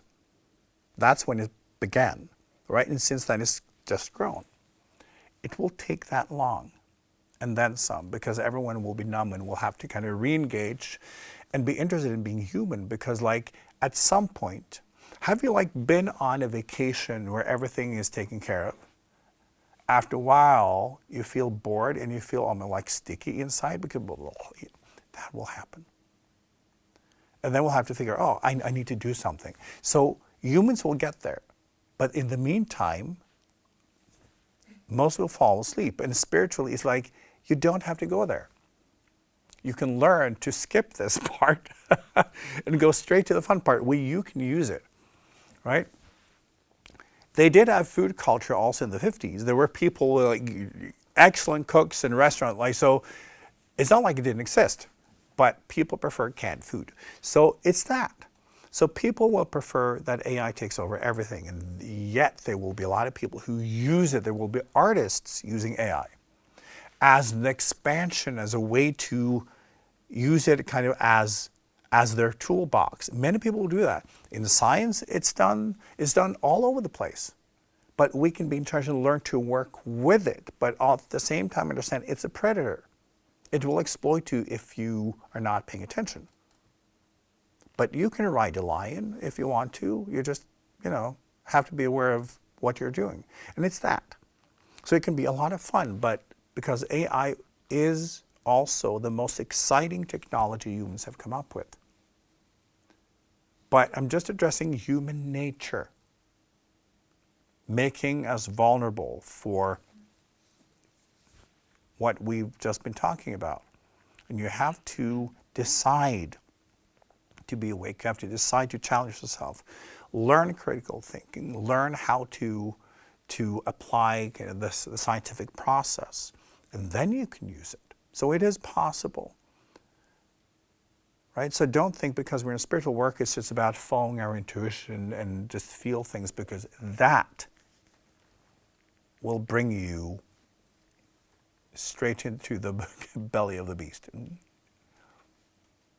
Okay, I'm going to combine the last two questions that we have here, kind of toward inspiration. We had one question that was about how we can represent something different than AI as spiritual students and seekers of truth.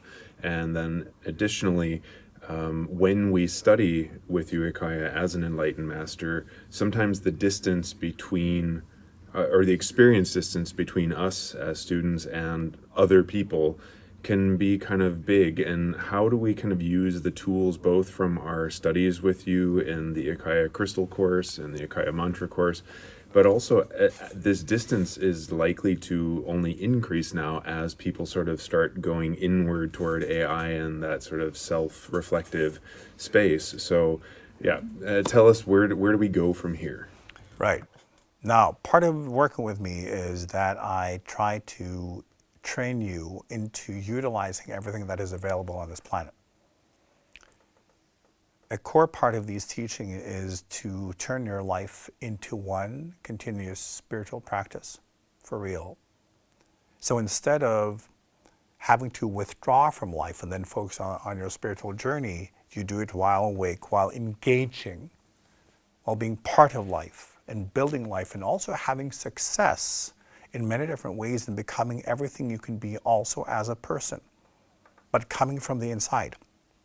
So you can learn to use the world as a way to test your consciousness instead of just sitting in meditation, because then you can also trick yourself, right? As we know, if we focus too much on inner worlds, all of a sudden, we're beginning to channel the same way that people now think AI is. Again, where do you think AI learned? So, we need the balance between the inner and the outer. And we see often today, because like in the old days, when you were sitting in meditation for 10 years, you had a rigorous framework of tradition, teachers, people who had done it before you. They knew all the bullshit. They knew everything, every way you could possibly trick yourself, and you would train. Today people know, I want to do like my way, because my inner guide told me, right? And then it's all fluff. In the real world, you will be mirrored. You will be challenged. So in this work, we emphasize working kind of with the world and in the world, so we can also balance the inner and the outer process. And you get explosive results. Because then you can correct yourself and you can learn how to kind of modulate your process and notice when things are working and not. Because it's fully possible to have spiritual growth and also, horizontal success, which means like success in the real world, in relationships, money, business, whatever it is, because that can also be spiritual practices. Building a business, well, that's a spiritual practice. It can be. Being in a relationship, well, definitely, if you wanted to be. Everything in life can be part of a whole landscape of different spiritual practices. So you're always in that dialogue. And then you also meditate and work inwardly. So in this work, yes, often people experience that they are growing so fast that they are beginning to see how slow people normally are growing. And their insights are kind of normal, because when you work with the inner and the outer and you learn to make it work in real life, it feels normal. And then you just realize, oh, this is not normal to anyone. This is like, I can see how things work, but nobody else does. And that is part of it, right? So yes, feeling that difference is normal when the awakening is real. But that also comes with a responsibility. And there are two different things we need to think of that. Some people want to sleep, you know. They just want to sleep until they're ready. And it means that they're not ready to kind of work on their karma intensely. So they just like want to self-medicate, and that's still being here on this planet. But there's very little they can do when it comes to true healing and true awakening. And then you have people in between that you can see that, oh, that person is almost awake. Almost, you know, people sound asleep, leave them. But then you can also say, oh, there's someone actually struggling to wake up, right? It's like they're in this kind of heavy energy, but, you know, they kind of want to wake up. Well then, that's where you invest, right? That's where you try to be present and to guide and to assist in whatever way you can. But they have to be ready, right? And often when people realize that it's time to wake up, so, oh, like the bed is so nice, it's so comfortable. And they will be in this conflict, and some of you may be in that conflict, that it's so comfortable to not know anything and just be in your own illusions and be self-centered and all of that, because it's wonderful. But then at some point you want truth more. Something inside of you is waking up, and it's beyond your control. It's only when you experience that it's beyond your control, that I can't stop this. I don't want to, but it's pulling me, right? Many of you have had this experience. It's only when you feel and experience that this awakening thing is beyond my control. I don't want to, but I want to. It is like coming from the inside, and I just know this is my path. I have to. It doesn't matter what I think, what I believe, what I want. This, whatever it is inside of me, is stronger. And that is a sign of real spiritual awakening beginning. It's the start. And it's those people. Because many people are also experiencing that. And then they live in this ocean of bullshit and self-medication and different ways to fall asleep again. And then it's your job to try to inspire them to connect to what they are, to connect to what in them wants to wake up, because it's there. So it's only true when it's beyond our control and we know it and we can feel it. And many of you know exactly what I'm talking about. And there are plenty of those people too. And then it's also connecting with them, discussing. Also when it comes to AI and other things in life, how can we assist each other in waking up, right? How can we do it for real in a civilization that is like running towards darkness, that is running towards any strategies to fall asleep because we don't want to deal with reality? How do we do it in that world, right? We need to connect with each other. We need to inspire each other. I often say, I don't care what you believe in. I don't care about your practices. I don't care about like how you define your path. It's the result. If your awakening is real, well, then whatever you're doing is working. But if you claim that it's working, I can see it's not working, it's the result.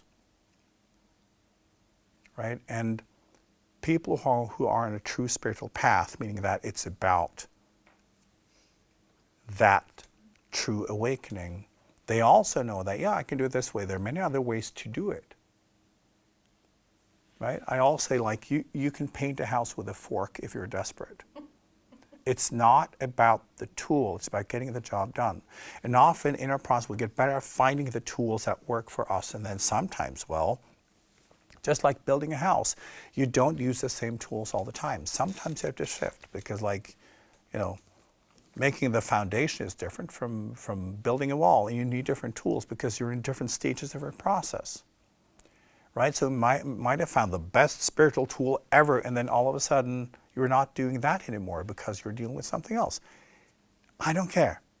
I care about your journey and you becoming good at building that house, climbing that mountain, and getting the results.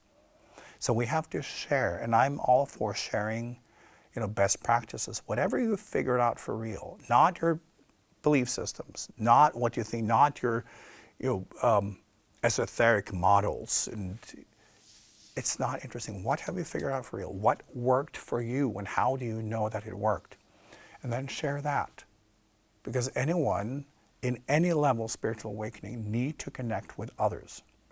Again, it doesn't matter how we do it, but I think it's important that a global culture is established for those who seek spiritual awakening for real, not those who want the confirmation of them already being very enlightened. You know, there is a big difference. And the more you experience the true process of awakening, the more you will also realize when people are just not there yet.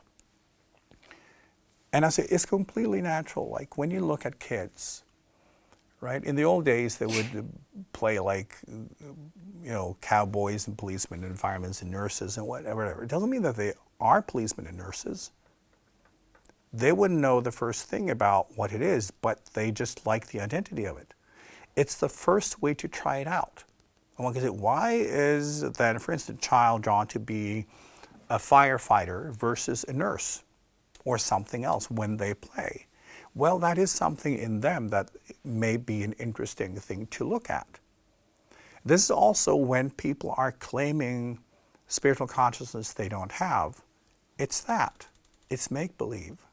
And it's okay. It's part of the process and it's necessary, just like for kids, to play all of these different roles to understand more about who they are and the different roles in life and understand, ooh, when I play on my firefighter, I'm actually changing somewhat. Oh, so there are different spaces and different versions of me, right? So make-believe is a start, but it's not the real thing. And you wouldn't necessarily take a child that's like, playing a nurse, bring that child to a hospital, say, well, assist in this operation, please. You wouldn't do that. It's the same thing. When people are there, you wouldn't bring them into true spiritual work because they just want to make believe. That's enough for them. And then AI is excellent because that is also make believe. AI is today creating a synthetic world. Humans want that, and then they will try to make that world their real world. This is what's going on right now. This is also, we live in a post-factual reality. People don't care about facts anymore, right? In politics, it's gone. It's what we want to be true because I feel it. So when we create a synthetic reality that AI makes for us, and then we make it happen, wonderful. So spiritually, when again you're in the state of make-believe, it's excellent. So channel a being from other planets, do whatever you want. Then you are just playing a nurse or a firefighter. And again, nothing wrong with it, but you need to understand the difference. And for you who are in the true process of awakening, you can see this. You understand it because then maybe you're taking a job as a nurse, right? It's different. But you can recognize, the make-believe is healthy for kids. So, when it comes to this work, it's focusing on those who are attracted to true spiritual awakening. Those who already in a way know the difference. Those who already feel and experience that this is beyond my control. And it's not comfortable. It does not confirm me. And there are days I hated, I just wanted to go away, but it's not, right? And again, but it's that. Then it's real. Then it's worth it investing in them, talking with them about what it takes. Because you can't stop someone from wanting to fall asleep if that's where they are. You can't stop someone from living in make-believe when they are a child. But it's also your job, if you are in a true spiritual path, to look for others, right? Because I think, having more of a global network and connectedness of individuals who are doing this for real, no matter what tradition, whatever it is, that is wonderful and that is beautiful. Part of this work is recognizing that there are many sources, many paths.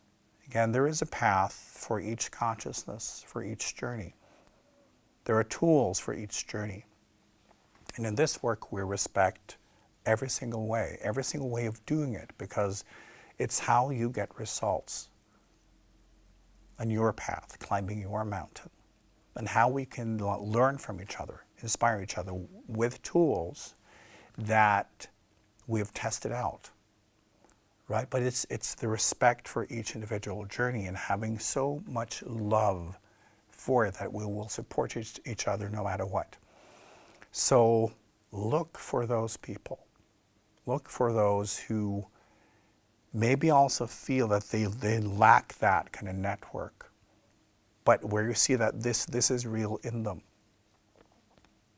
Because especially if you want to bring them to me, this is tough.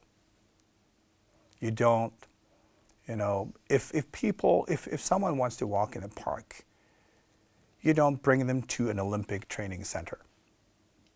It's different levels of motivation, right? But there are also people who may be walking in the park who are also considering becoming an athlete. It's that, but it's your job to recognize when the process is beyond the individual control, because that's the key, right?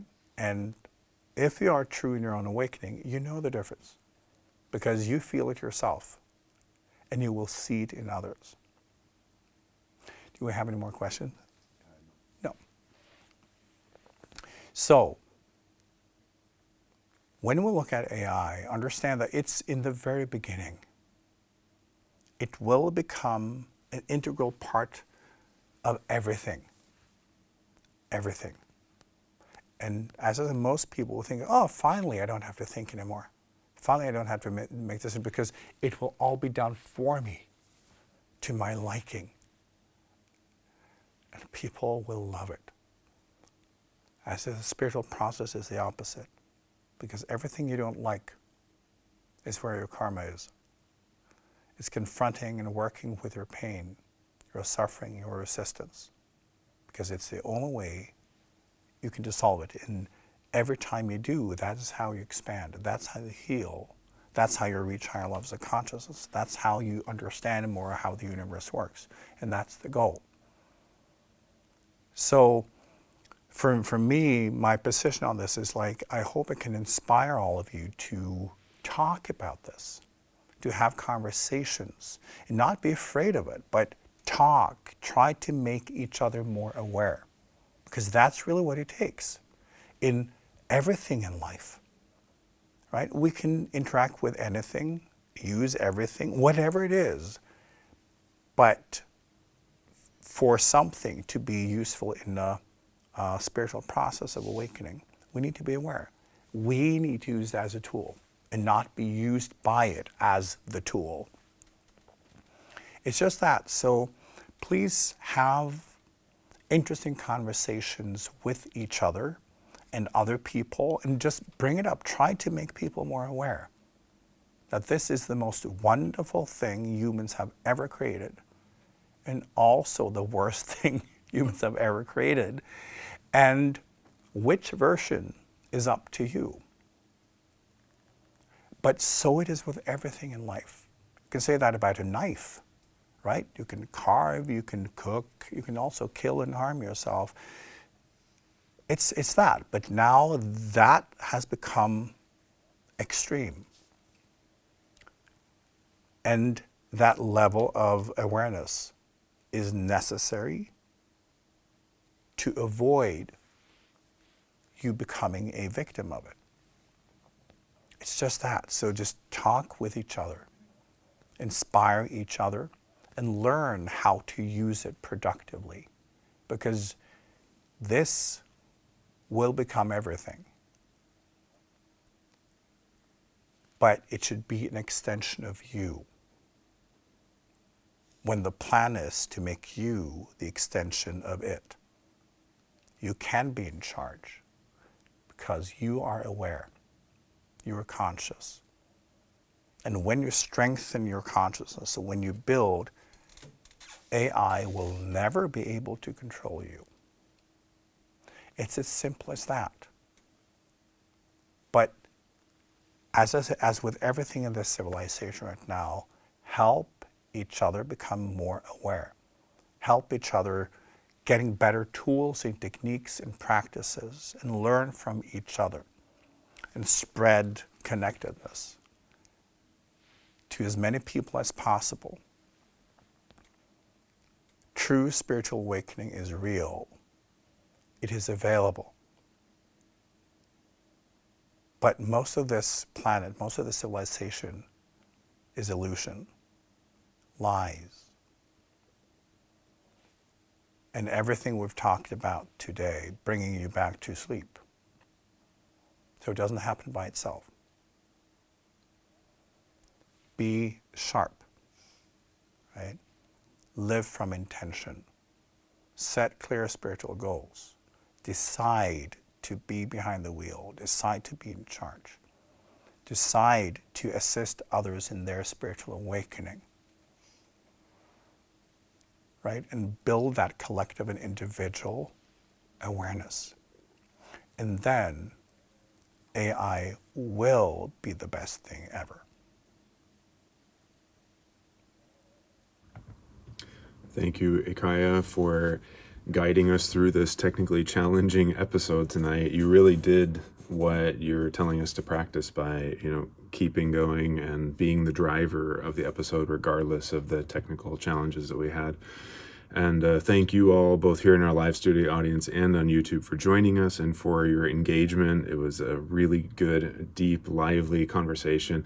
So it's absolutely worth sharing with your friends and family so that they might better prepare themselves for this evolving AI world of ours.